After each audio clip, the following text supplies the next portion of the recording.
Here are a few random things that I am sick and tired of seeing in books. These are personal pet peeves of mine. They happen all the time, and as a reader who reads like 300 books a year, they are getting old to me. Number one is the third act breakup. I'm sick of seeing it for no reason. There are books, thank you, that it makes sense in, and I don't mind it in those instances, but there's also books where everything's going swimmingly and then this random drama happens that doesn't make sense for the plot, doesn't make sense for the characters, and it just throws off the vibe for me. That doesn't mean I don't want there to be tension, especially because every relationship gets tested at some point, but if it doesn't make sense for the story, that's where I get upset about it because it feels like it's thrown in just that it has a third act breakup.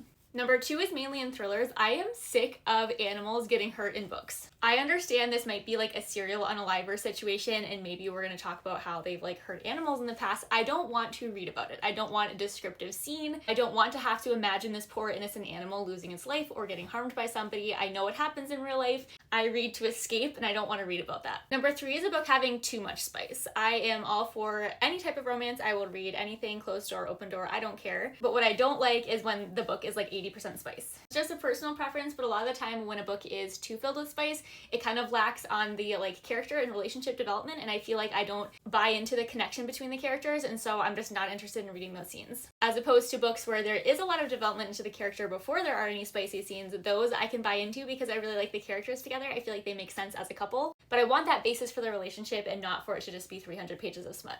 Again, these are all personal, and I'm not at all insulting anyone who likes the things that I don't like. These are just things that I'm personally getting tired of. Number four is in romantasy books where the FMC is labeled as like weak and fragile, and she had no idea how beautiful she was, and if the wind knocked her a certain way, she might snap in half, but all of a sudden she can just be like the strongest heroine in the entire world at the flip of a switch. I don't love that. I feel like a lot of the time I just want a strong FMC. I'm okay if an FMC is like coming into her powers and learning how to use them and becoming more powerful, but I just don't love how a lot of romantasy books start with this very fragile and weak female lead. And lastly, shitty book to movie adaptations. I'm tired of it. I hate it. I feel like a lot of times it's done for a money grab because they know that readers who loved a certain book are going to go watch the movie.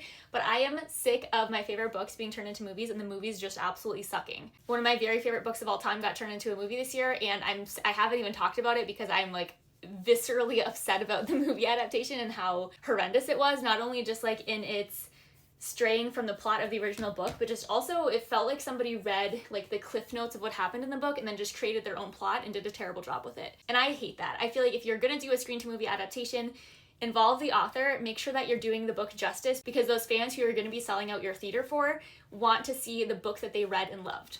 And there we have it, 5 things that I cannot stand right now in the bookish world. Again, these are just pet peeves. If you love all of these things, I